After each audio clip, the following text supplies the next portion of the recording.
Steve Jobs, Apple, all of you know, at the age of 56, he died because of pancreas cancer as a multi-billionaire.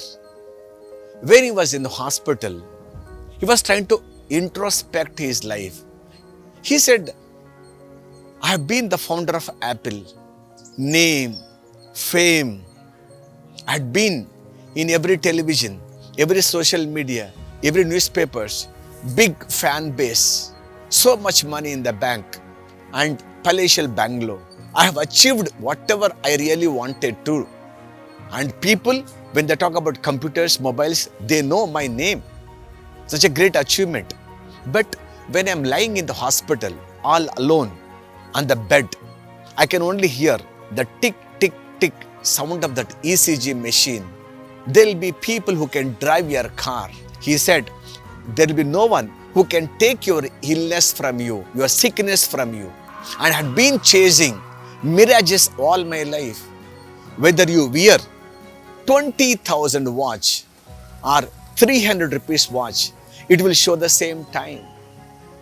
If you go buy a BMW car or buy a Maruti car, it will take you to the same destination.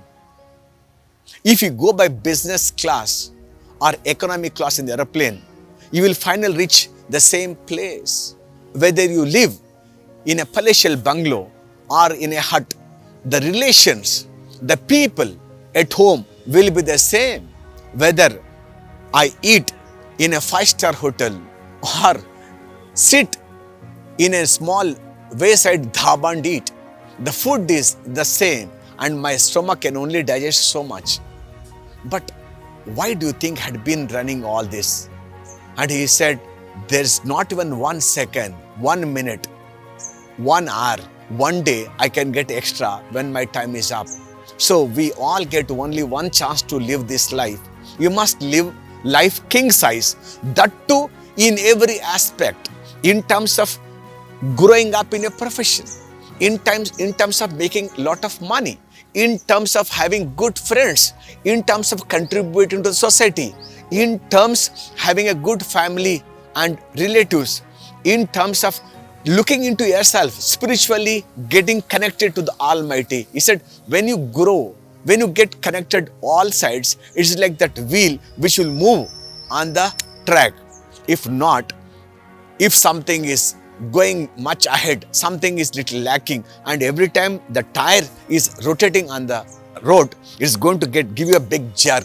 And he said, when I'm lying on this hospital bed, I'm getting this jerk. So all of you youngsters, all of you those who are in the middle age of your profession and who are running your race, understand, you may win the race finally, you will still be a rat even after win the rat race. So understand, what race are you running? Why are you running? What do you want at the end of it? If you can understand meaning of life, and I'm sure you will really find so much of happiness, and you can be under a tree, you can be in a small hut, you can be in a dhaba, you can be in a small little car. You'll be very, very happy rather than those people who will be living in a big palatial bungalow, but still when your time is up, your time is up. That's what Steve Jobs said. And it made me to think, what do you think? His advice, can we all follow? That Gita, that Bhagavad Gita that I'm talking about, only we play when someone dies? Not really. We should listen to Gita when we are alive. A man who is dead and gone, what's the use of playing that Gita for that person? There is no use. But it's for us to listen, to understand, to implement, to make that part of our life. That's very important. That's what Steve Jobs was telling all of us. So let us follow his advice and make our life little more meaningful and little more joyful. What do we say? Jason signing off. Bye-bye.